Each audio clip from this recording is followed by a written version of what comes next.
Good afternoon. I'd like to thank everyone for joining us. This is our August ACE Doran Safety Call. Joining me today is Jason O'Brien, our Hours of Service Manager. Jason? Good afternoon. Hello, everyone. And our special guest, Jeff Roach. Jeff, how are you doing? Hey, I'm doing very well today. Good afternoon, everyone. I appreciate you taking time out of your schedule to stop by and talk to us about our upcoming driver appreciation event. With that being said, I'd like to go ahead and get started, and we will go over how we are doing. We'll take a look at some of our scores here. So the July scores for ACE BME are the following. Unsafe, we are at 57%. It was a 3% decrease from June. Hours of service decreased 1% to 72. Vehicle maintenance went down 1% to 80. That is the closest we've been to getting under the threshold in quite some time, so hopefully we did really well in August here, and we can go underneath. Driver fitness, we're at 0 again. Great job. And crash moved up 3 percentage points to 47. And drug and alcohol basic stayed at 3%. On our WIN government side of the house, unsafe is at 1%.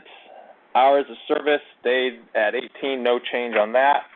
Vehicle maintenance went down 1% to 27. Driver fitness, 0, and crash is at 3%. So I'd like to thank everyone for the good hard work they do to keep our scores on that side of the house where they're at. On our claim info, we're looking pretty good here in the third quarter as far as our claim dollars. We are $56,000 to the good, under budget. Just wanted to thank everyone for doing a really good job so far this year in keeping our claim dollars in check. I did want to go over on how we are doing as far as accident types, where we're seeing reoccurring type of accidents. Under the general freight cargo claim side, we've had 3 securement events this year where we've spent about $17,000. We had a turning accident where it cost us $16,000. And a side swipe on $11,000 as far as cargo. Under liability with ACE within general freight, we've had 2 turning events that's cost us a little over $13,000. One backing into a parked vehicle, $10,000, and objects, 4 of them coming either from the trailer or tractor hitting other vehicles, causing almost $7,300 worth of damage in total. So let's just make sure when we are making turns that we know how the trailer is swinging, and when it comes to securement, make sure they're secure on the trailer, and if there's anything on the truck that we know is starting to get loose, we take care of that and address it before something happens. On the WIN side, cargo claims, we've had roughly about 15 events in which there's dents and scratches. I know our customer is very particular, so let's just make sure we are noticing those things before we take off and get those identified before we get on the receiving end. All right. Thank you. I would like to now move over to our clean inspections and recognize the drivers who've had clean inspections in the last 30 days. Here on the general freight side, Scott Mills, Kathleen Nagel, Jason Burton, 2 clean inspections, Evangelo Viejo, Clinton Harden, John C., Larry Bennett, and Wilford Colon. Great job, everyone. I appreciate the hard work you do to get those clean inspections. On our WIN government secure side, Stephen Reimer, Charles Brown, and Bobby Sewell. Thank you, guys. Keep on getting those clean inspections. The other thing that I do want to talk about is roadside inspections here. I have noticed the roadside inspections with vehicle maintenance the past 2 weeks, starting to see a couple more inspections and where we're having issues with brakes and other smaller items, either washer fluid or securement of fire extinguishers. Let's make sure that we are looking these things over during pre, mid, and post-trip inspections. And most importantly, if you do have a failed roadside inspection, you need to get those items repaired in a timely manner. It needs to be a priority. You can't put that off. We have 15 days to get that proof of repair back to the state that gave the inspection, and then we do have to retain that proof of repair up to 1 year. So let's make sure we're getting that done and get turned into safety so we are compliant. Next up, I would like to introduce Jeff again, and he's going to talk to us a little bit about our driver appreciation events coming up. Jeff, how are you? Hey, doing very well. Good afternoon, guys. I want to take the time also and just tell you great job on the clean inspections. Those are huge for our overall scores. As we get a bunch of those in, as you know, that'll drive down our numbers. So great job to everyone that received those. We appreciate it. With thanking you, I want to move on to what we're having going on in the month of September. It's pretty much the whole month is Driver Appreciation Month. We don't want you guys thinking that that's the only time of year that we actually do appreciate you. We understand that without you, we wouldn't have a company, and quite frankly, without you, I wouldn't have a paycheck. So I appreciate everything each one of you do for us. Starting on Tuesday, September the 4th, we'll be having a driver appreciation event there at the Middletown, Ohio office. Dell and Kevin and Rocky may be up there for you, but Dell and Kevin definitely will be there along with Deb and Mary.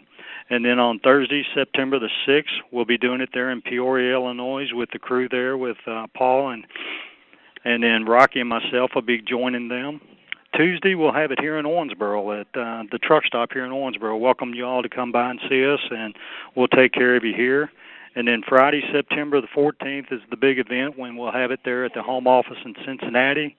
And then also it'll be up at our Cleveland, Ohio office.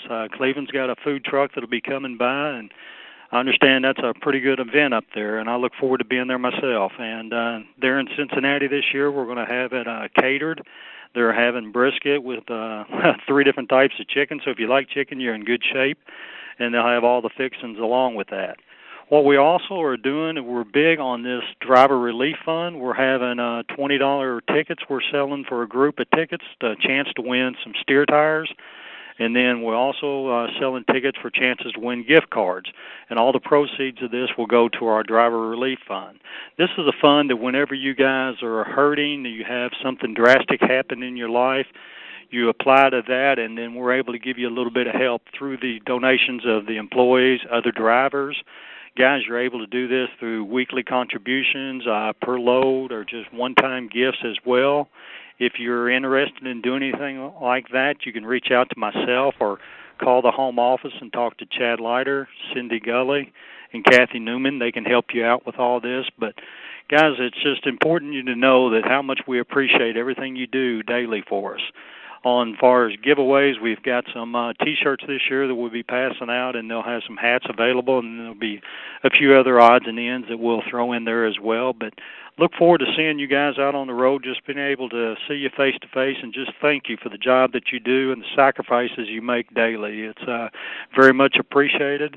And, guys, without you, none of us are here. So thank you for the job you do, and reach out to me here in Owensboro. Love to see you come by on the 11th and see us, but look forward to seeing you guys out on the road.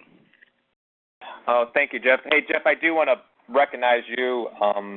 You're going to be at most of the locations this year, so I, really appreciate you taking time out of your schedule and making sure all those things are set up and that we have a good driver appreciation events at those various sites. Hey, Dale, I did forget something to mention, that here in Owensboro also, if guys are out running around and they need to get their safety meeting in, that we can do that for them here as well, and we'll be able to do that at some of these locations for that, and I figured that's something that you'll talk on.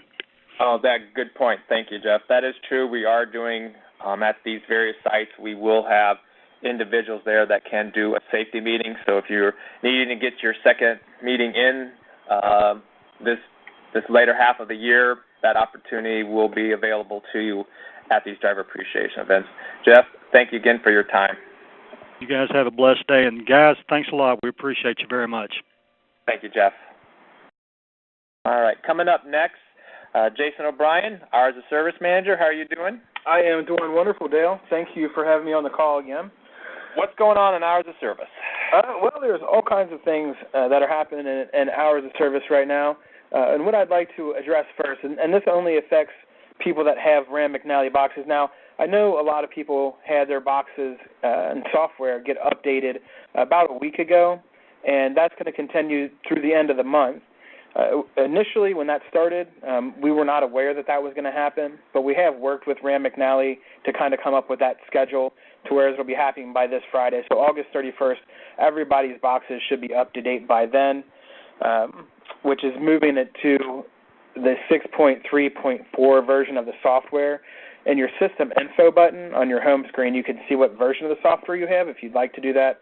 If it's 5.8 or higher, or lower, it'll be moved up to the 6.3.4 version, which would put it into like a full ELD mode, which is also going to be a security update that happens for the boxes, which will be beneficial to us.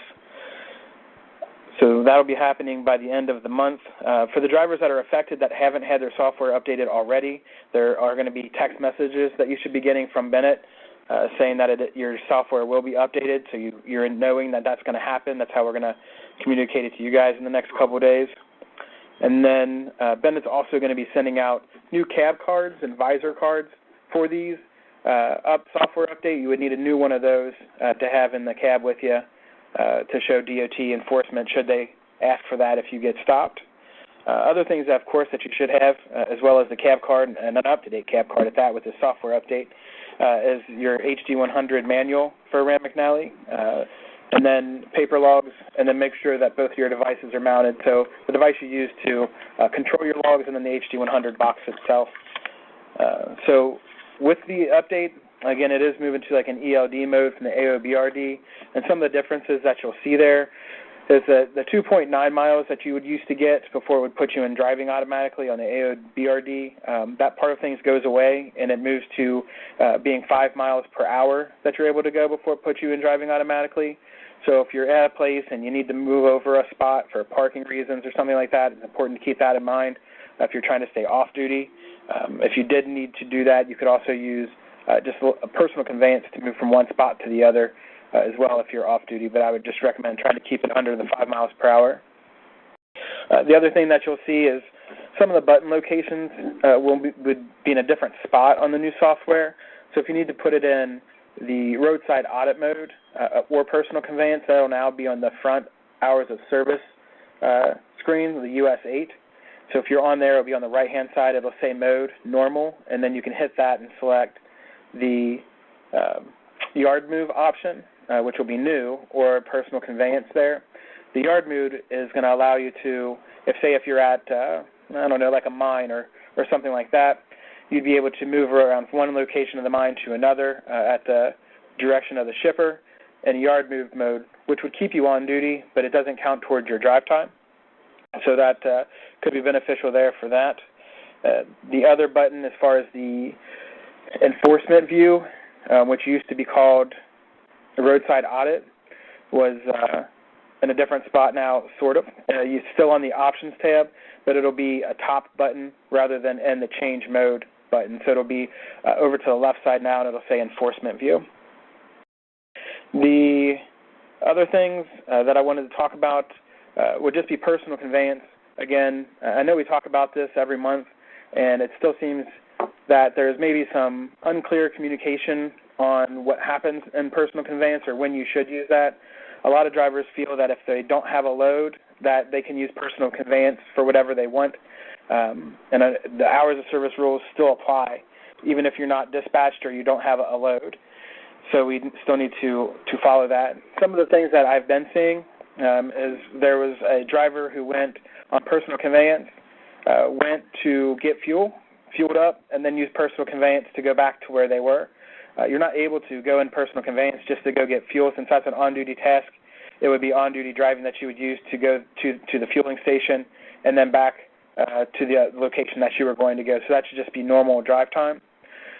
We've seen people driving in personal conveyance for 7 hours.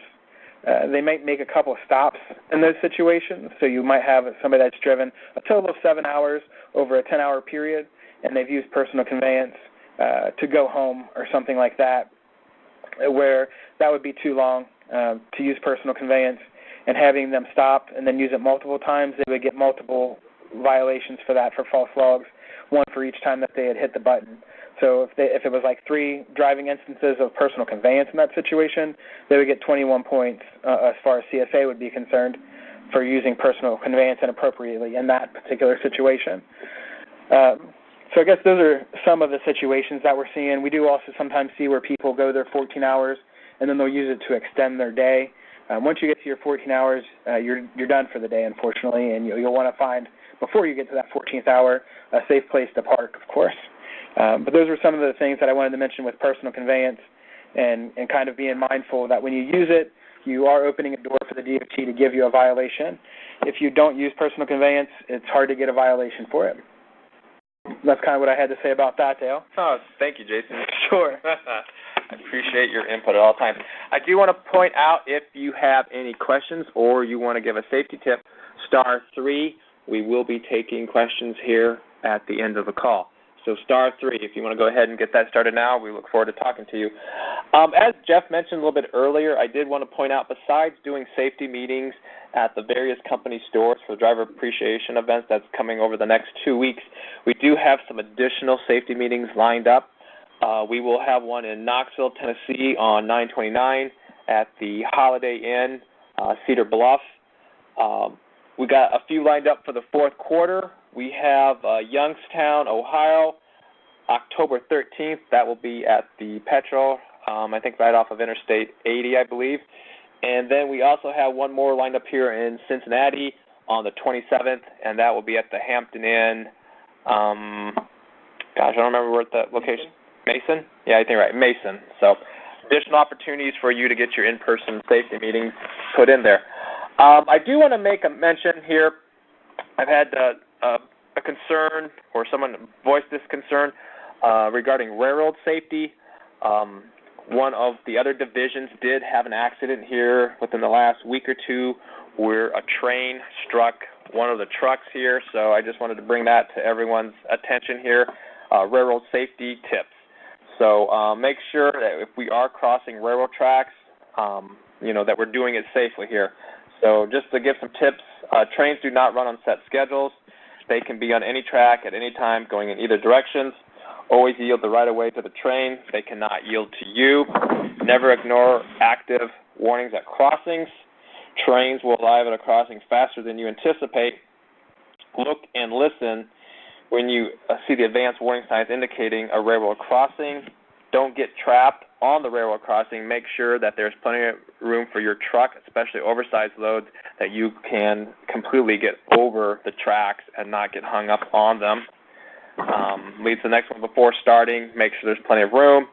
When running, if for some reason your truck is stuck on the tracks and you need to leave your truck, run from the vehicle that's stuck on the tracks away at the angle from which the train is coming. That way, if there's a collision, you're not in the middle of stuff flying towards you and you're running away from that direction. When crossing more than one track, don't try to cross immediately after the end of the train passes. There may be another train approaching from a second track. And then finally, stay off railroad property. It is private property for them, and we should not be on tracks other than the right-of-way. One other item I'd like to bring up here before we go to questions is just making sure when we're out on the road that you represent, besides yourself, you represent the company. We did have an event a couple weeks ago where one of our oversized loads had to hold traffic in order for them to make the turns, and some motorist was upset for being delayed. Please let them pass. Don't engage them in any sort of verbal arguments. Just let them get out of the way and move along. Motorists we know are impatient, and it's our job just to get there in a safe manner and let them, clear out of our direction, and making sure that we're not engaging them in any sort of verbal or physical situation. With that being said, we will take calls now. It is *3. Any safety tips or questions? Right. Well, and while we're giving a minute for a couple people to call in, I would also like to mention that we're getting towards the end of August here. Friday would be the 31st, so if you have any inspections due this month, please get those turned in before the 31st. Also turn in your maintenance reports, which we take every 90 days with your inspections. So, of course, just my safety call reminder about inspections by the end of the month. And just, to remind people, any TA, Petro, Love, anyone on our approved list, you can go make sure you get it from them. So, all right. Well, we don't have any calls. We'll just give it a couple of minutes, too, and then if not, we will sign off. So,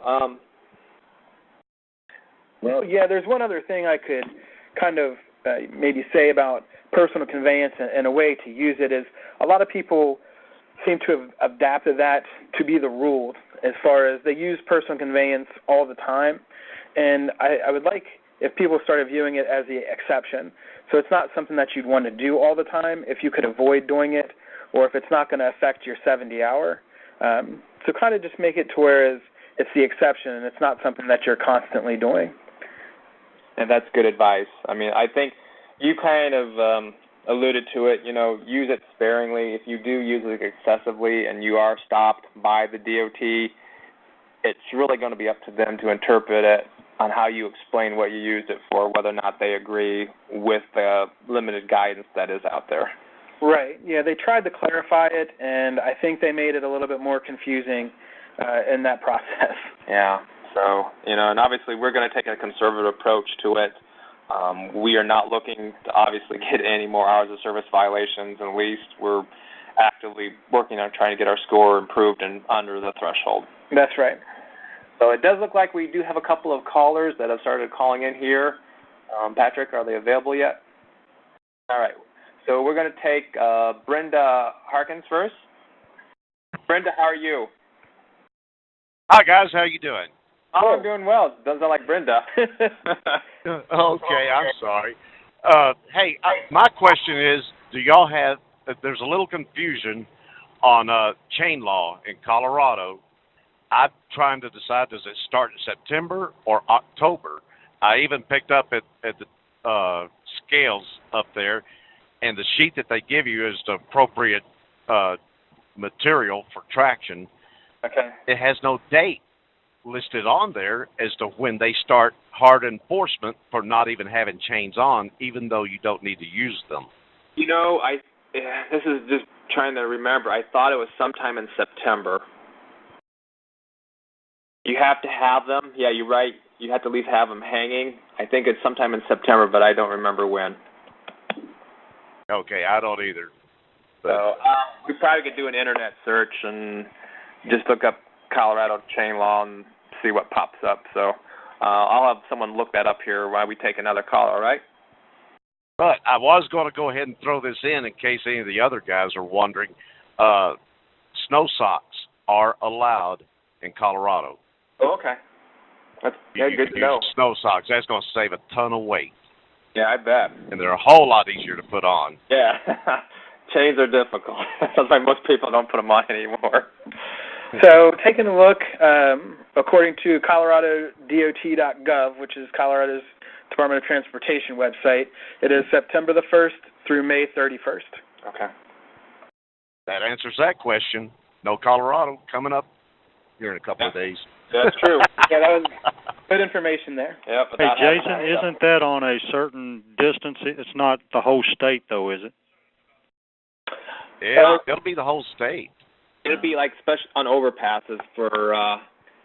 Looks like it might be from I-70 between milepost 133 and milepost 259. Yeah. You must carry sufficient chains to be in compliance with Colorado chain law. Yeah, so that's just west of Denver. Right. Through that, obviously, Rocky Mountain area. So, yes, Jeff. That's or anything west of I-25. Yeah. So, but for for September 1st, it's the I-70 between those mile markers. Okay. Thank you. Appreciate the clarification on that. All right. Next, we have John. John, how are you? Hey, Paul? Nope, this is Dale.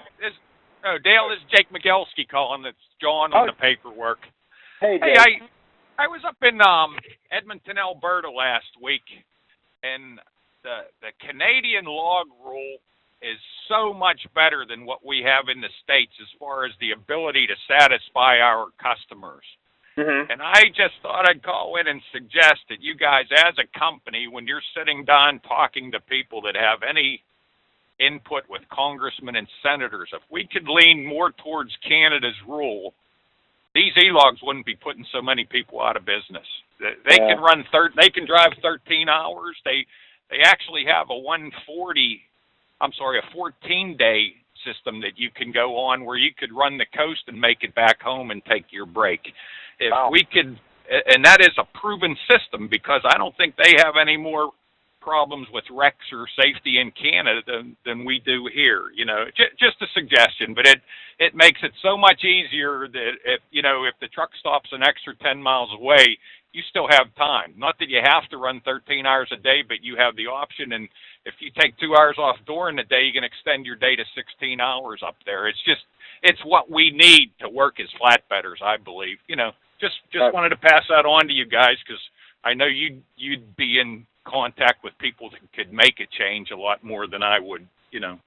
Yeah, I do know the FMCSA was looking for comments. They are looking at making some changes to the hours of service. They had open public comment. I think they closed it, though, from what I'd read. They took a couple days and then stopped it. But like I said, I do know they're looking at making some changes, and hopefully it is for the better.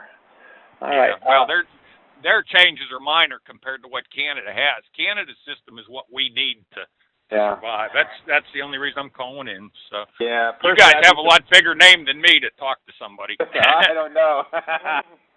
Yeah, usually most changes that do come down from the SMSA are, minor before they make any drastic changes. But we'll see. I mean, obviously, if there are, we'll communicate them and make sure everyone's up to speed with them. I appreciate your input, though, Jake.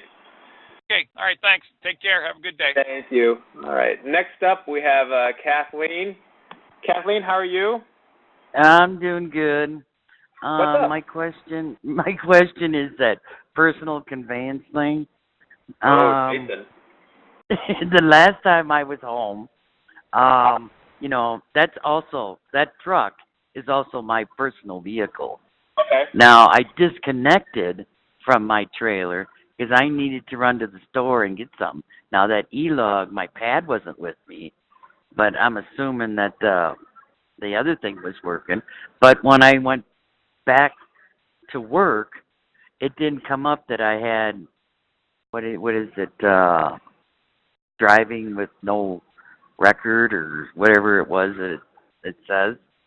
Was it unassigned driving or? Yeah, it would go. Yeah. Go in as unassigned driving if you weren't logged in. But if you were still logged into the box, like you didn't physically hit the log off button, it would have just recorded that time as regular drive time for you anyway.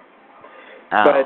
But yeah, if you need to go to the store, the thing to do is to have your pad with you, and then put it into that personal conveyance mode. Go to the store and then come back, and then you can remove it from that mode, and that would be the proper way to do that. Oh, okay. I mean, I was just I was listening to the personal conveyance because I never used it. But like I said, the truck is also my personal vehicle when I'm not working. So I guess what I'm saying is, if I'm not working, why am I still recording? Well, you're in an industry that requires that you do. So with hours of service regulations, even though you might not be working or dispatched on a load, you still have to account for that time driving. Okay, that means right, then the next time I see that means the next time I see Mr. Officer and he's driving home, he shouldn't be using that car, right? That I don't know. Oh yeah. I'm not sure how that all works out, but I think they do. But thanks for your call. I'm just saying. Yeah, no problem. I understand. All right. Thank you, Kathleen. All right, friend of the show here, Harry Daigle. How are you, Harry? Phenomenal. How you doing? Doing well. What's up? I had a question about the PC, the personal conveyance. Okay. Now you mentioned if it was a 7-hour trip, not to take personal conveyance. Yeah. You know, like to make myself more clear.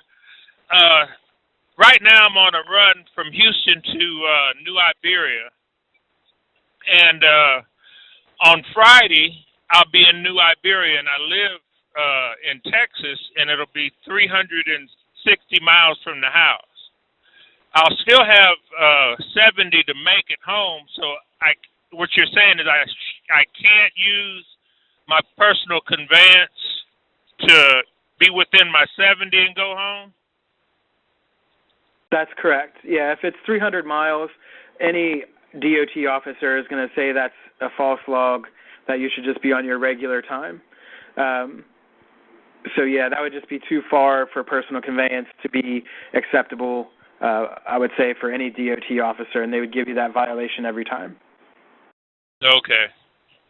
I just wanted to make it clear. Okay, well, yeah, thanks for the question. The real, I guess, message we're trying to send is that personal conveyance should really be for short in-trip routes, not taking trips, hundreds of miles to get somewhere. That's right. So that way we just can keep everyone on, without getting violations and within the confines of what the regulations are roughly trying to say to us. Right, yeah, and basically like in any one day, whether you're on personal conveyance or not, you don't, you wouldn't want to go too far over your regular 11-hour driving period in any given day. Yeah, especially using personal conveyance, because then if you're ever in an accident, you got to think, if you're driving beyond your 11, even under personal conveyance, and you have an accident, someone say rear ends you, they're going to say legally you should not have been there anyway. You're going to be at fault. So yeah. that's the risk that's always floating out there as commercial drivers. All right. Well, hey, Harry. No, I would still be with. I mean, if I left that next morning after my 10 off and went on personal conveyance, it would still not work, is what you're saying. That if I was still going by all the hourly service, it still wouldn't work. I just would have to go use my your drive time 70 to go home. Yep, use your drive time. Yep. So we appreciate you calling in. Thanks for helping clarify that. All right. All right, no problem. All right. Well, I would like to thank everyone who called in today. We appreciate that input. It's great. I'd like to thank Jeff for calling in. Had some really good information. We're looking forward to the driver appreciation events we have coming up here in the next couple of weeks. Really exciting times for us here. Jason, thanks for dropping by as you usually do, giving us good information on hours of service and especially personal conveyance. With that being said, I'd like to thank everyone for all the hard work you do. We appreciate that. Without you guys, there would be no need for us. So I appreciate that. Jason? Yes, thanks everybody. Again, we do appreciate everything you do. I am really super excited about driver appreciation coming up here, and I'm happy to meet some of you that I may not have met if you stop here in Cincinnati on September the 14th. And I'll be in Cleveland to meet people up there. So thank you so much. Everybody have a good day.